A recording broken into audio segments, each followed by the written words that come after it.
खूब खाओ, खूब बचाओ।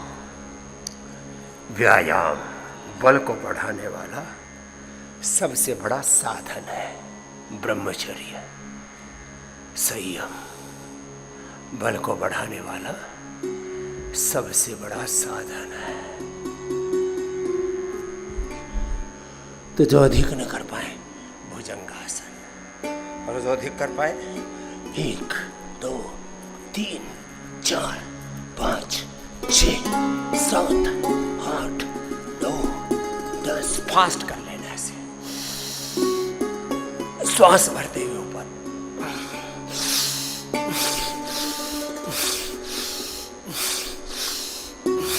ये रिदम, जो पैर खड़े ना कर सके ऐसे पैर पड़े हुए और फिर कर लो ऐसे। Bicep, tricep, breast, chest, first class. शरीर स्वस्थ सुंदर से डोला आकर्षण। अपनी प्रतिमा खुद घड़ो, अपनी प्रतिभा खुद घड़ो। चलो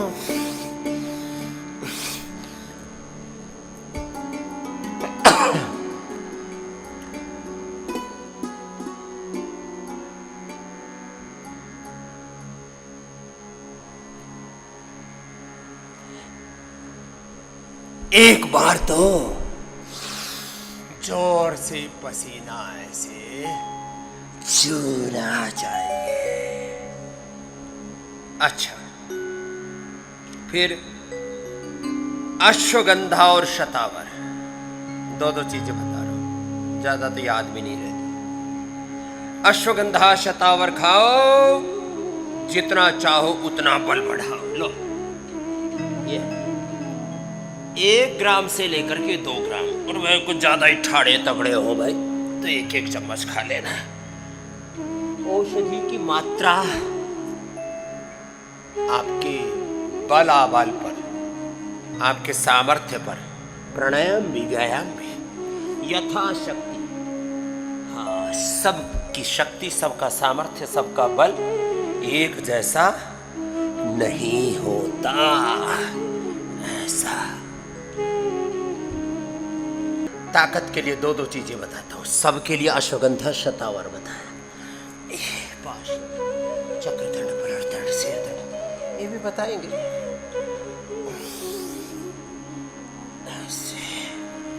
ये होले होले बता रहे हैं, तेजी से तो यूं होता है, यूं ऐसे ऐसे। ये चक्रधड़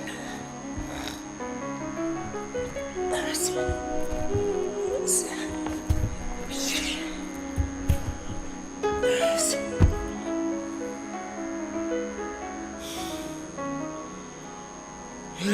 अरे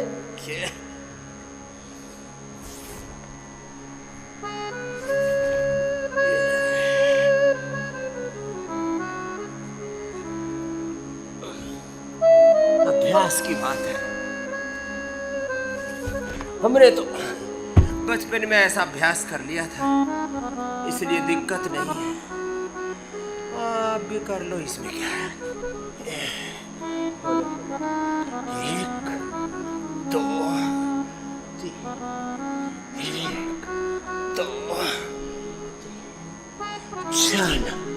यह व्यायाम का पैकेज हो गया। ऐसे 10-20 बार से शुरू करके सांस भर के ऊपर, सांस छोड़ के नीचे।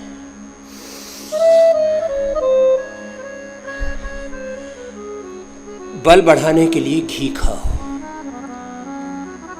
खजूर खाओ, वजन भी बढ़ जाएगा। खजूर से, अश्वगंधा से, शतावर से, केला से, आम से, दूध दही से, ये सब बल बढ़ाने वाले हैं। और जिनका वजन कम है उनका वजन भी बढ़ाने वाले हैं। घटाने वाली तो 10 चीजें बताते ही हैं। मैदा, हरबटी, वीट को, लौकी का जूस, जितने भी हल्के और खट्टे फ्रूट्स हैं। चलो, ये तो एक बार वेट कम करने बढ़ाने की बात बताई। अब पेट भी थोड़ा डिस्टर्ब रहता है और वेट भी बढ़ाना है, तो अनार के जूस, अनार पूरा डालना, उसका फाइबर मत निकालना। अनार, एक अनार, 5 खजूर, 5 मुनक्का, 2-3 अंजीर, अंजीर ज़्यादा हो जाएगा, 2 अंजीर, 5 मुनक्का, 5 खजूर, ऐसे ही ले लो। और उसमें 25-50 ग्राम भुना हुआ चना पतंजलि का आता है, वो डाल करके जूस बना लो। आजकल इसको पढ़े लिखे लोग स्मूदी बोलते हैं। तो ये जबरदस्त अनार की स्मूदी बना करके, डाइजेशन भी खूब अच्छा हो जाएगा, पेट भी बढ़िया साफ हो जाएगा, प्रोटीन से लेकर के जितने मिनरल्स, विटामिन, न्यूट्रिशंस चाहिए सब मिल जाएंगे। कोई जिनका पहले से ही लीवर कमज़ोर है, जिगर कमज़ोर है, फिर वो कुछ ताकत की दवाई खाते हैं तो बेचारों को हजम नहीं हो पाता। तो ये अनार की स्मूदी कमज़ोर हाजमा वालों के लिए, और हाजमा कमज़ोर है तो लिवोग्रिट खा लो। अपने अपने अभ्यास बैठ करके बिटिया मंडू का आसन करो। मंडू का आसन, योग मुद्रासन, अर्धमत्स्येंद्रासन, वक्रासन, गोमुखासन, जिससे जितना बन पाए। 1-2 मिनट से शुरू करके एक आसन का समय 10 मिनट का योग पूरा हो।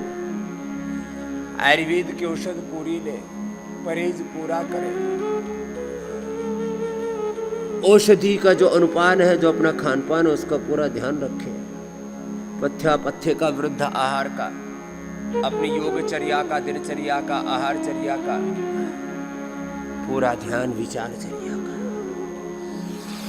तो पूरा लाभ क्यों नहीं होगा। तो थोड़ा बहुत वक्त कम ज़्यादा लग सकता है, समय थोड़ा बहुत कम ज़्यादा लग सकता है, लेकिन ये बात एकदम पक्की है, हमारे सब रोग योग से मिटते हैं, आयुर्वेद से मिटते हैं, पंचकर्म षटकर्म से, उपवास उपासना से, पंचमहाभूत चिकित्सा से पूरा जीवन ही रूपांतरित होता है। हर दिन 1 से 2 किलो वजन कम हो जाएगा।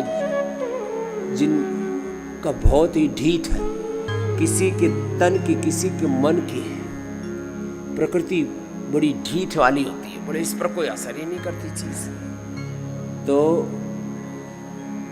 अपनी अपनी प्रकृति के अनुसार थोड़ा कम ज्यादा असर होगा, लेकिन असर होगा। तो ये भुजंगासन लंबा कर लेना, थक जाओ तो मकरासन बीच में कर लेना। बीपी, शुगर, थायराइड, कोलेस्ट्रॉल, इनमें तो पहले दिन से बेनिफिट हो जाता है। इनकी तो सिंथेटिक दवाइयाँ जो लेते हैं आप, बीपी, शुगर, कोलेस्ट्रॉल, थायराइड आदि के लिए जो औषधियाँ लेते हैं, पेन किलर के रूप में, इनहेलर के रूप में, जो अस्थमा, आर्थराइटिस आदि के लिए औषधियाँ लेते हैं, अलग अलग रोगों के लिए कुछ तो रोज़ दवा खाते हैं। ये पहले ही दिन से हम छुड़वाते हैं, क्योंकि एलोपैथी की दवाओं से ज़्यादा इफेक्टिव है आयुर्वेद की दवाइयाँ, चाहे वो किसी भी रोग के लिए। हाँ, एक बहुत बड़ी बात बता रहा हूँ, चलो सीधे लेट जाओ। बीपी के लिए मुक्तावटी, बीपी ग्रिट एलोपैथी की टेल्मा आदि से ज़्यादा प्रभावी है। शुगर के लिए मधुनाशिनी मधुग्रिट, मेटफॉर्मिन आदि से ज़्यादा प्रभावशाली है। अब देखो, ओबिसिटी के लिए तो अर्धहलासन, पादवृत्तासन, द्विचक्रिकासन, एक पैर या दोनों पैरों से है। तो बैठ करके मंडूकासन, योग मुद्रासन, अर्धमत्स्येंद्रासन, वक्रासन, गोमुखासन, लंबा लंबा लेट करके अपने अपने अभ्यास। ओबेसिटी के लिए ओबेसिटी का पैकेज, मेरुदंड के लिए मरकटासन आदि मेरुदंड का पूरा पैकेज, और शेष के लिए जो मैं भी दोनों पैरों से कर रहा हूं, ये एक एक पैर से कर लेना आप। लंबे समय तक करना नहीं, एक एक अभ्यास 5-5 से 10 मिनट करना। ऐसे सब अपने अपने अभ्यास एक अनुष्ठान की तरह किए जा रहे हैं। अब बीपी से तो 1-2 दिन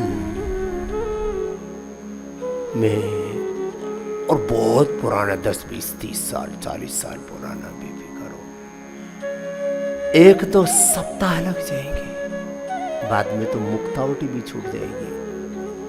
3 चरण है रोग मुक्ति की और दवा मुक्ति। पहले एलोपैथी की दवा बंद, आयुर्वेद पर उनको डालते हैं, फिर आयुर्वेद की भी दवा बंद, ऑटो मोड पर ले आते हैं। प्रकृति परमेश्वर के विधान से जीवन जगत चल रहा है। आस्तिक हो या नास्तिक हो, इससे कोई फर्क नहीं पड़ता। जो नास्तिक है वो भी तो नैसर्गिक न्याय को, प्रकृति के विधान को मानते हैं, और प्रकृति के विधान के पीछे जो शक्ति है वो परमेश्वर की ही है। तो अपने अपने अभ्यास, जिनको लीवर, किडनी की, डायबिटीज की, पेट की समस्या है, वो पवन मुक्तासन, उत्तान पादासन, लोकासन आदि अपने अभ्यास। जिनको मेरुदंड की समस्याएं हैं, वे मरकट आसन के 3 अभ्यास, फिर एक अपाद उत्तान आसन, सेतुबंध कटित्तान, अपने अपने अभ्यास एक अनुष्ठान की तरह कर लेना। तो 1-2 दिन में लाभ होना शुरू हो जाता है। 1-2 सप्ताह में 99% रोगों से मुक्ति। थोड़े बहुत ही क्रोनिक डिजीज है तो 2 माह लग जाएंगे। और मैंने कहा पूरा शरीर जर्जरित हो गया है, पूरे शरीर में वात, पूरे शरीर में पित्त, पूरे शरीर में कफ का उपद्रव है, पूरे शरीर को रोग ने आक्रांत कर दिया, अपनी गिरफ्त में ले लिया है, तो भी रोग स्थायी नहीं है। ये सारा जगत ही नाशवान है, तो रोग कैसे नित्य हो जाएंगे? नित्य तो केवल एक योग तत्व है, नित्य तो केवल एक ब्रह्म तत्व है, नित्य तो सनातन शाश्वत सत्य है। यही जीवन का परम तत्व है, परम वो धर्म है।